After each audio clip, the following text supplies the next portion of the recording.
کیا ہے حسرت میں،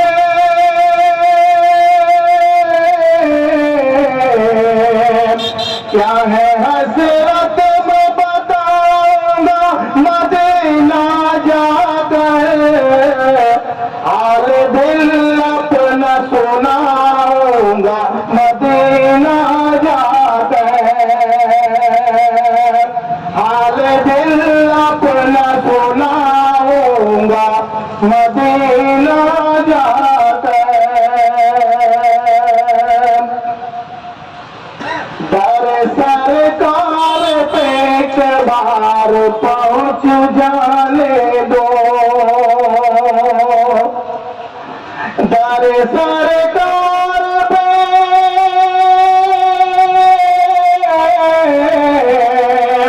در سرکار پہ ایک بار پہنچ جانے دو، لوٹ کے پھر نہیں آؤں گا مدینہ جا کر، لوٹ کے پھر نہیں آؤں گا مدینہ جا کر، حال دل اپنا سناؤں گا مدینہ جا کر۔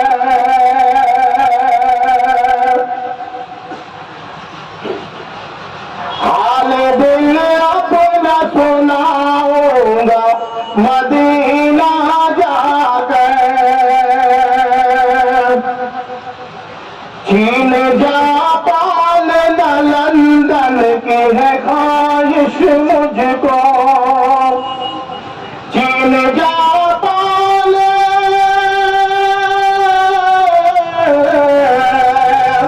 چین جاپان نہ لندن کی ہے خواہش مجھ کو، خلد کا ویزا بناؤں گا مدینہ جا کر، خلد کا ویزا بناؤں گا مدینہ جا کر، حال دل اپنا سناؤں گا مدینہ جا کر، میں میرے سارے گناہوں کو وہیں دھو لوں گا، میں میرے سارے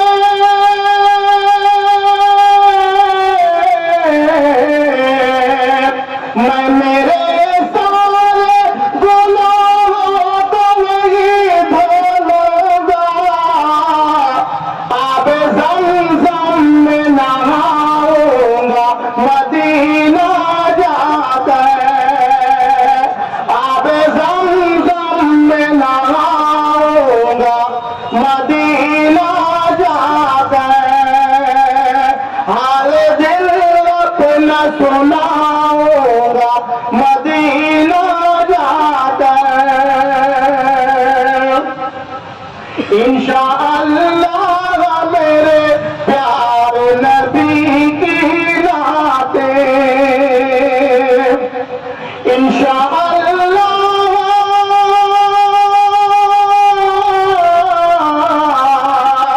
انشاءاللہ میرے پیار نبی کی نعتیں، زندگی بھر میں سناؤں گا مدینہ جا کر، زندگی بھر میں سناؤں گا مدینہ جا کر، میں گناہگار ہوں اقرار ہے مجھ کو منظر، میں گناہگار ہوں، میں گناہگار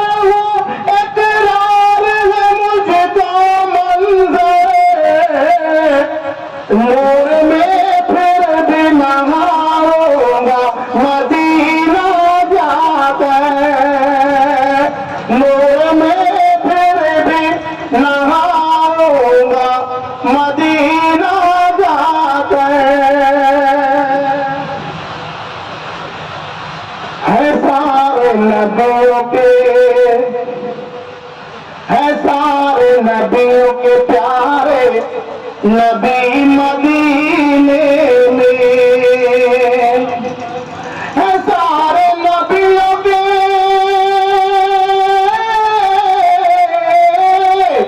سارے نبیوں کے پیارے نبی مدینے میں کبھی تو ہوگی میری حاضری مدینے میں کبھی تو ہوگی میری حاضری مدینے میں غریب ہو کے شہنشاہ یا فرشتے ہوں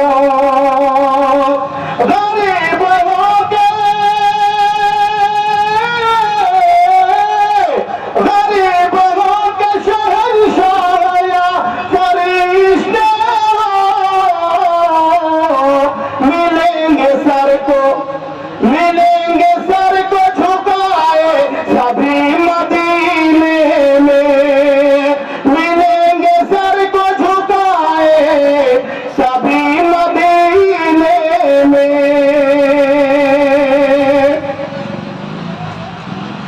اور ایک شعر جو میں پڑھنے جا رہا ہوں میں دیکھا ہوں واقعی میں ایسا ہے وہاں پر جو آپ جو لوگ گئے وہ برابر جو محسوس کریں گے بہت فرمائے کہ جو بھی ملتا تھا جہاں سے عزیز لگتا تھا کہ جو بھی ملتا تھا کہ جو بھی ملتا تھا جہاں سے عزیز لگتا تھا کوئی لگا ہی نہیں اجنبی مدینے میں کوئی لگا ہی نہیں اجنبی مدینے میں کبھی تو ہوگی میری حاضری مدینے میں ہمارے آقا کے قدموں کی یہ نزاکت ہے ہمارے آقا کے قدموں کی یہ نزاکت ہے زمین سنگ ہوئی مخملی مدینے میں زمین سنگ ہوئی مخملی مدینے میں آخری شعر پڑھتا ہوں اشارے پر وہ بیٹھ گئے اللہ تعالیٰ ان کو نجات ہے ان کی نازگوئی سے متاثر ہو کر ان کے لیے شدیہ آیا ہے جناب زہید بشر صاحب جناب شاہ علی صاحب کی جانب آج اس کو حاصل کرنے حضرت مولانا آصف شعبان صاحب کے آج کے اس پروگرام کی صدارت حضرت مولانا آصف شعبان صاحب ہی فرما رہے ہیں میں بلا کسی تاخیر ابھی چاہوں گا کہ آج کے ہمارے مقرر خصوصی حضرت مولانا آصف شعبان صاحب اپنے خیالات کا اظہار فرمائیں ونصلي على رسوله الكريم أما بعد فأعوذ بالله من الشيطان الرجيم بسم الله الرحمن الرحيم وأتم الحج والعمرة لله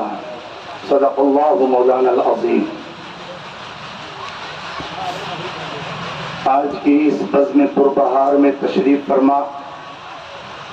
شہر عزیز مالیگاؤں کے تمام ہی معزز اور موقر مہمانان اعظام اسٹیج پر رونق افروز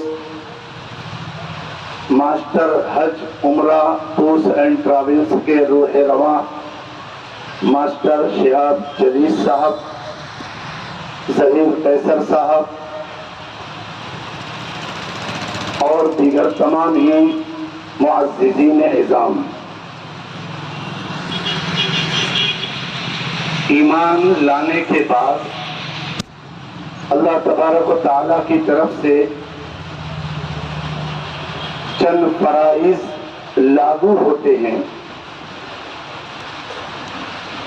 جس میں سے سب سے اول ہے نماز، نمبر 2 پر ہے روزہ، نمبر 3 پر ہے زکوٰۃ اور نمبر 4 پر ہے حج۔ نماز کے اندر ہم دیکھیں تو اللہ تبارک و تعالیٰ کی جلالت شان کا ظہور ہوتا ہے۔ مثلا کسی بندے نے نماز کے ادا کرتے وقت ادھر ادھر دیکھا، امام کے سجدے میں جانے سے پہلے سجدے میں چلا گیا، تو اللہ رب العزت کا غیظ و غضب جلال کا ظہور ہوتا ہے، جس کو اللہ کے نبی صلی اللہ علیہ وسلم نے اپنی زبان اطہر سے ارشاد فرمایا کہ ہو سکتا ہے جس نے امام سے پہلے سجدے سے سر اٹھا لیا یا سجدے میں چلا گیا، ہو سکتا ہے کہ اس کا سر گدھے کے مثل ہو جائے۔ یہ ہے نماز ایک فرض جس میں اللہ کا جلال، اللہ کا غضب، اللہ کا جلوہ ہر وقت اس کا مظہر ہوتا ہے۔ ایسے ہی روزہ ہے، اس کے اندر اللہ کا جمال ہمیں نظر آتا ہے کہ بندہ روزہ رکھتا ہے تو روزے میں اگر بندہ بھول گیا، بھول کر کھا لیا پی لیا تو اللہ معاف فرما دیتے ہیں۔ زکوٰۃ کے اندر بھی اللہ کا جلال نظر آتا ہے کہ کسی بندے کے اوپر اگر زکوٰۃ واجب ہے اور پھر بھی وہ اپنی زکوٰۃ ادا نہیں کرتا تو حدیث پاک کے مطابق اللہ تبارک و تعالی اس کے مال کو، سونے چاندی کو دبا کر اس کی گردن گلے کا توق بنائیں گے اور اس طریقے سے قیامت میں اللہ اس کو عذاب میں گرفتار کریں گے۔ حج اور عمرہ ایک ایسی عبادت ہے کہ اس میں اللہ رب العزت کا جمال ہر وقت، اللہ رب العزت کا جمال ہر وقت نظر آتا ہے۔ مثلا جیسے ہی بندہ اللہ رب العزت کے گھر کے لیے رخت سفر باندھتا ہے، وہیں سے اللہ رب العزت کا حکم ہوتا ہے کہ تو عاجزی اور انکساری کا مجسمہ اور پیکر بن جا۔ اب سلے ہوئے کپڑے چھوڑ دے، اب ایسے کپڑوں کا استعمال کر جو سلے ہوئے نہ ہو۔ اب میں جو چاہوں گا، میرا نبی کا جو طریقہ ہوگا اسی کے مطابق آپ کو یہاں سے لے کر میرے گھر تک رہنا ہے اور کرنا ہے۔ چنانچہ ہم آپ دیکھتے ہیں کہ بندہ جب حج کے لیے، عمرے کے لیے اپنے گھر کو چھوڑتا ہے تو ہر ایک کی زبان پر یہ جملہ ہوتا ہے کہ یہ اللہ کا مہمان ہے اور اللہ اس کے میزبان ہے۔ اور حقیقت میں ہے کہ اللہ رب العزت اس بندے کے گھر سے نکلنے پر کیا قدردانی فرماتے ہیں کہ بندہ ایک قدم اٹھاتا ہے تو ایک قدم پر اللہ اس کے ایک گناہ کو معاف کرتے ہیں اور ایک نیکی عطا فرماتے ہیں۔ بندہ جب طواف کرتا ہے تو طواف کی وجہ سے اللہ رب العزت اس کو بہت ساری نیکیوں سے مالا مال فرماتے ہیں۔ آج ہم جس افتتاحی تقریب میں تشریف فرمائے وہ حج عمرہ ٹورز اینڈ ٹریولز کی افتتاحی تقریب ہے۔ یہاں پر جو ماسٹر حج عمرہ ٹورز اینڈ ٹریولز کے روح رواں ہیں، میری مراد الحاج شہاب جلی صاحب، ظہیر قیصر صاحب، امتیاز قیصر صاحب اور پورا خانوادہ، ان لوگوں سے بسط ادب و احترام میں گزارش اور اپیل کرتا ہوں کہ اس کام کو ہم بزنس نہ بنائیں، کاروبار نہ بنائیں، بلکہ سب سے بڑی نیت ہم یہ کریں کہ ہم نے آفس کا آج افتتاح کرنا ہے، آفس کھولیں گے،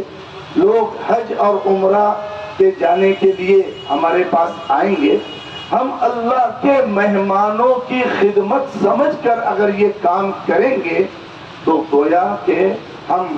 دنیا کے اعتبار سے کچھ کمائیں گے بھی اور آخرت کے اعتبار سے بہت کچھ کمانے والے بنیں گے۔ آج کی اس افتتاحی تقریب میں ہم سب لوگ یہاں تشریف فرما ہیں، اللہ رب العزت سے یہی دعا کرتے ہیں کہ اللہ تبارک و تعالی ہمارے اس مل بیٹھنے کو، جمع ہونے کو قبول فرمائے۔